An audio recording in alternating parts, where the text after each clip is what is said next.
پہاڑی زبان میں اپڈیٹ سنیے۔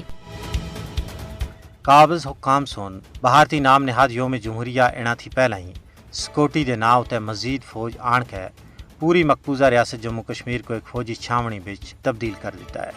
نام نہاد یوم جمہوریہ تھی پہلا ہی تلاشی کاران دی پان تروڑ ہرج عزت کریک ڈاؤن چھاپے اور لوکاں دی پکڑ دکڑ دی کاروائیاں وچ بے انتہا بادہ ہو گیا ہے۔ ہر پاسے وحشت اور درندگی دا راج ہے۔ غاصب فوجی کشمیر بچ قضاء و جزا دے مالک بن بیٹھے ہیں۔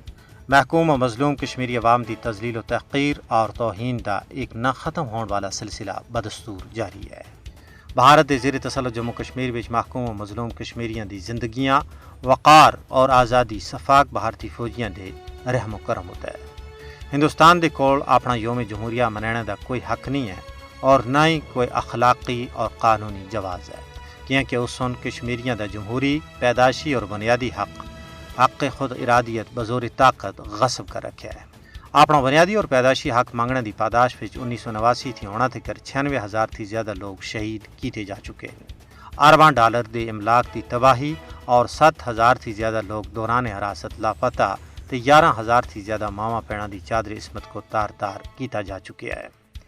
جڑا ملک اس قدر بربریت اور ننگی جہریت دا ارتکاب کرے کیا او یوم جمہوریہ منانے دا حقدار ہے؟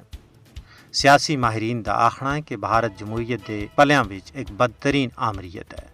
کشمیریوں دی پریشانیاں کو ختم کرنا دا واحد رستہ انہاں دی جمہوری بنیادی اور پیدائشی حق خود ارادیت کو تسلیم کیتا جلا ہے اور انہاں کو بھارتی غلامی تھی خلاصی دوڑی جلا ہے۔